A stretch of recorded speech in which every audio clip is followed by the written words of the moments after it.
సభకి నమస్కారం. ఇక్కడ ఉన్నటువంటి పెద్దలు, అలాగే వరప్రసాద్ రెడ్డి గారికి, శ్రీనివాస్ గారికి, మా అక్క సుశీల గారికి, మా తమ్ముడు శ్రీరామ్, ఇక్కడ ఉన్నటువంటి పెద్దలు, డిప్యూటీ స్పీకర్, ఆనరబుల్ స్పీకర్, మా ఇష్టమైన రఘురామ్ గారితో చాలా సంవత్సరాలుగా తెలిసిన, రాజకీయంగా కాకుండా అంటే ఆయనలో ఉన్నటువంటి ఆ ఒక కళను అభిమానించడం అనేది ఆయనకి ఎంతో ఇష్టం. ఆ ద్వారా ఆయనతో రాజకీయ నాయకుడు అయినా ఆ గౌరవంతో, కానీ ఒక సన్నిహితుడుగా కూడా కష్ట సుఖాలు అప్పుడప్పుడు నేను పాలు పంచుకోవడం అంటూ ఉంటుంది. అలాగే మా అభిమాన నటులు, తెలుగు ఇండస్ట్రీ గర్వించదగ్గ గొప్ప నటులు బ్రహ్మానందం గారు. నేను ఆయనకి చాలా పెద్ద ఫ్యాన్ని. నేను ఎప్పుడు చెప్తాను ఆయన కలిసినప్పుడు, సార్ మీరంటే నాకు ఎంతో ఇష్టం, నేనే చాలా బిగ్ ఫ్యాన్ అంటే, మీరు ఎప్పుడు ఈ మాట చెప్తూ ఉంటారమ్మా. సో అంటే చెప్పినా మళ్ళీ మళ్ళీ చెప్పాలనేది ఎందుకునో తెలియని ఒక అభిమానం నాకు. అలాగే ఈరోజు ఇక్కడ ఈ స్టేజ్ మీద నేను నిలబడడం అనేది నేను ఎన్నో జన్మల నా పుణ్యమని నేను అనుకుంటున్నాను. ఎందుకంటే ఇక్కడ అమ్మ సావిత్రి గారి, ఆమె ఇంగ్లీష్ వర్షన్ సావిత్రి క్లాసిక్స్ ఈ యొక్క పుస్తక ఆవిష్కరణకు నన్ను కూడా నా చేతుల మీదుగా ఈ బుక్ రిలీజ్ చేయించడం అనేది ఇది ఎన్ని జన్మల పుణ్యమో అని నేను అనుకుంటున్నాను. ఎవరికి దక్కుతుంది ఈ అదృష్టం అని అనుకుంటున్నాను నేను. ఇది సాధారణమైన రోజు నాకు కాదు. ఎందుకంటే తెలుగు వర్షన్ మెగాస్టార్ చిరంజీవి గారు నాకు ఇష్టమైన హీరో, ఆయన చేతుల మీదుగా మా విజయమ్మ ఈ యొక్క బుక్ రిలీజ్ చేయించారు. ఆ తర్వాత అదృష్టం నాకే కలిగిందేమో అనుకుంటున్నాను నేను. అసలు నేను ఇక్కడ నన్ను ఈ పుస్తక ఆవిష్కరణకి నేను ఎలా తగును అనేది నేను ఆలోచిస్తూ వచ్చాను కారులో.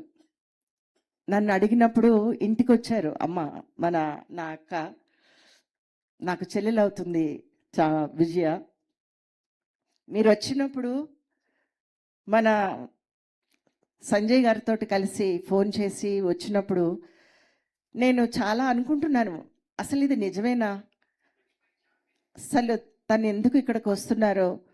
సో అలా ఒక తెలియని ఎన్నో నాకు ఒక ఆనందంతో ఒక తెలియనటువంటి ఒక భావన వచ్చిన తర్వాత తను నా దగ్గర కూర్చుంటే నాకు నిజంగా సావిత్రమ్మ నా దగ్గరే ఉన్నట్టు అనిపించింది. నేను ఎంత అదృష్టవంతురాలంటే అసలు సావిత్రమ్మ గారి గురించి మాట్లాడే అర్హత నాకుందా నిజంగా నాకు తెలీదు. మహానటి. ఆమె ఉన్నప్పుడు, ఆమె నటించినప్పుడు నేను పుట్టలేదు. కానీ ఆమె చిత్రాలు చూస్తూ చూస్తూ పెరిగిన నేను ఈరోజు ఈ యొక్క స్టేజ్ మీద నిలబడడం అనేది నాకు చేసుకున్న అదృష్టం, ఎన్ని జన్మల అదృష్టం. అసలు సావిత్రి గారు అంటే నేను ఎందుకంటే సావిత్రి అనే పిలవాలి. సావిత్రి అంటే ఉత్తమ నటన. ఉత్తమ నటన అంటే సావిత్రి. మన బ్రహ్మానందం గారు అన్నారు ఒక అద్భుతం. అవును, ఆమె ఒక అద్భుతం. ఆమెలోనే అన్ని అద్భుతాలు.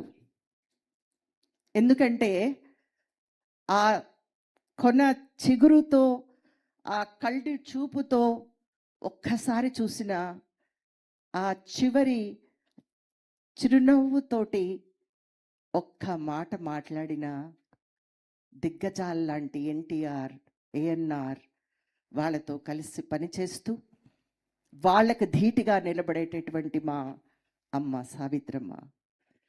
అందుకే ఆమెకు మహానటి బిరుదిచ్చారు. ఆమె నటిస్తే పాత్రే తనది. ఆ పాత్రలోనే తను ఎంతో జీవాన్నిచ్చి ప్రజలను ఆకర్షించుకుని, ఒకటేమిటి, ఎందుకంటే నేను చెప్పింది, అందరూ చెప్పింది నేను మళ్ళీ చెప్పకూడదు ఏమో అని నేను ఆలోచిస్తున్నాను. బికాస్ బ్రహ్మానందం గారు దేన్ని వదలలేదు, అన్నీ చెప్పేశారు మీరు. సో మిస్సమ్మ లాంటి క్యారెక్టర్ నాకు ఎప్పుడూ చేయాలనేది, ఆ హాస్యం కానీ, అంటే ఆ కంట్రోల్లో అని నవ్వుతూ, ఆ నవ్వలేని ఆ హాస్యాన్ని చూపిస్తూ, ఆ నర్తనశాల లాంటి అలాంటి ఒక రాజసం ఉన్నటువంటి క్యారెక్టర్, అలాంటి ఎన్నో సావిత్రి గారు చేసినటువంటి క్యారెక్టర్స్. అలాంటి క్యారెక్టర్స్లో 250 సినిమాలు దగ్గరగా దాదాపు, అంతేనా, దాదాపు తెలుగులోను, తమిళ్లో, హిందీ, అలాగే బెంగాలీ, మలయాళం అన్నీ కూడా చేశారు. ఆమె మలయాళం చేశారు.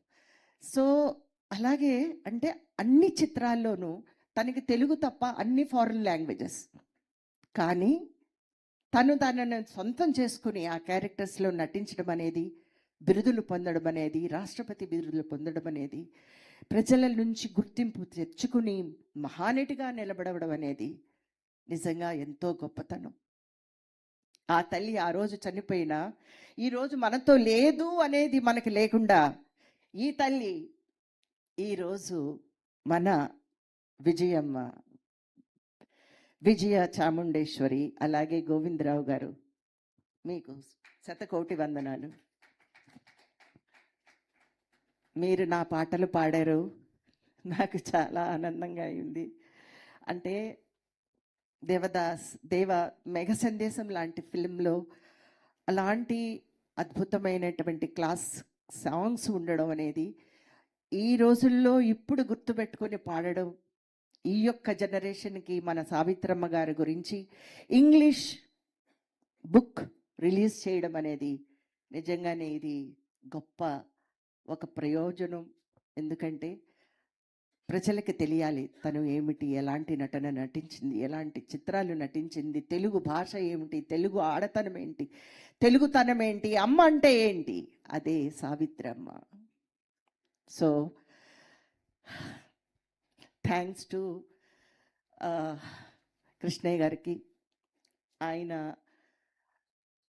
ఆయన యొక్క ఆధ్వర్యంలో ఈ యొక్క ప్రోగ్రామ్స్ చేయడం, బుక్ కోసం మీ అందరూ కూడా ఒక కృషి చేయడం. 100 మార్క్స్ టు సంజయ్ కిషోర్. మాటల్లో చెప్పలేనిది నేను బుక్లో చూసిన తర్వాత, ఇలాంటి గొప్ప కళాకారులకు ఆరాధ్య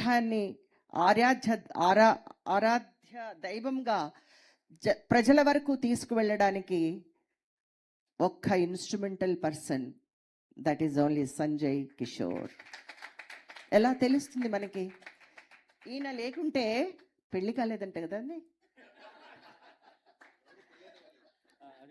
అదే మీకు టైం లేకపోతే, లేకపోతే దొరకలేదన్నా, అది కూడా మన కృష్ణయ్య గారితో, అమ్మకతో, విజయమ్మగా చెప్పేస్తాను.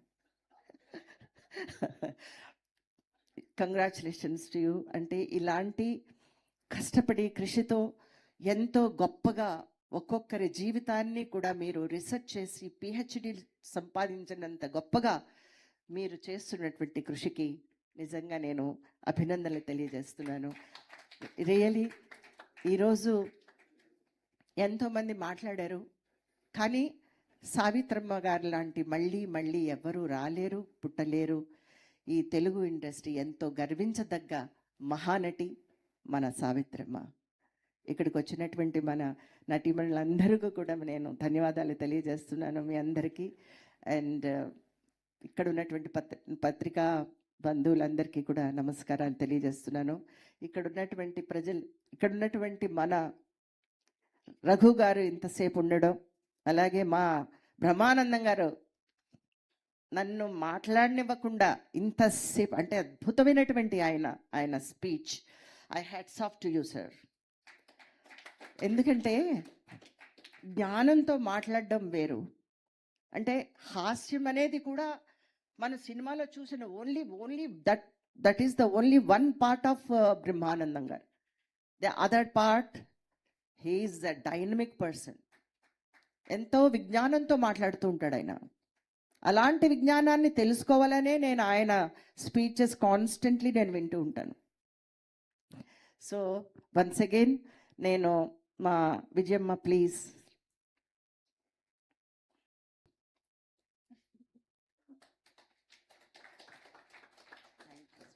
Thank you so much for giving this and I'm honoured. And life time మీ అందరి ఆశీర్వాదంతో ఇంకా ఈ ఇండస్ట్రీలో ఎన్నో సినిమాలు నేను కూడా చేస్తున్నాను, చెయ్యాలి. ఇంకా మన ఇండస్ట్రీ డెవలప్ అవ్వాలి. వాళ్ళ ఆశీర్వాదం, అమ్మ ఆశీర్వాదం, సావిత్రి గారి ఆశీర్వాదం ఈరోజు మన అందరికీ ఉంది.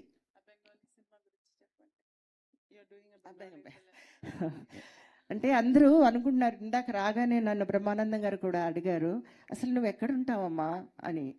నేను ఇక్కడే ఉంటా, very much. I mean Hyderabad. I'm doing films. And ఇప్పుడు నేను ఫౌజీ చేస్తున్నాను అండ్ ఒక Bengali film. It is happening film. ఎందుకంటే మనం అమ్మాయిలు కనచ్చా, అమ్మాయిలు మనం పెంచగలమా, అమ్మాయిలు ఉంటే ఇది బ్లెస్సింగా డిస్గస్ అనేది ఒక శాపమా అనేటువంటి పరిస్థితికి మనం వచ్చేసాం. ఆడపిల్ల పుడితే బయటికి వెళ్ళిందంటే ఆ అమ్మాయి మళ్ళీ వచ్చే వరకు మనకి తల్లిదండ్రులకి ఎంత బాధగా భయంగా ఉంటుందంటే, నా బిడ్డ మళ్ళీ ఇంటికి తిరిగి వస్తే, బడి నుంచి స్కూల్ నుంచి వస్తే చాలు అనుకునేటువంటి రోజుల్లో అలాంటి ఒక సినిమా బెంగాల్లో ఒక ఘటన జరిగింది. ఆ ఫిల్మే తిలోత్తమ అని. So it is a very intensive mother oriented film. So దేవుడు నాకు మళ్ళీ అలాంటి ఛాలెంజింగ్ రోల్ ఇచ్చాడు. ప్రజల్లో మదర్కి ఓన్లీ మదర్ అంటే ప్రేమనే కాదు, అండ్ షీఈస్ దుర్గ నుంచి కాళీ కూడా అవ్వగలదు. That is the world, that is the women power. So అలాంటి ఒక ఛాలెంజింగ్ రోల్ నాకు తిలోత్తమ అని నేను బెంగాల్లో చేస్తున్నాను. అది హిందీలో కూడా వస్తుంది. అండ్ ఈ రోజుల్లో అందరూ ఇది బై లాంగ్వేజ్లో చేస్తున్నారు కాబట్టి సో మీ అందరూ కూడా చూసేది అవకాశం ఉంటుంది. నన్ను please bless me to do more challenging roles. Thank you so much once again. నమస్తే. Thank you ma'am.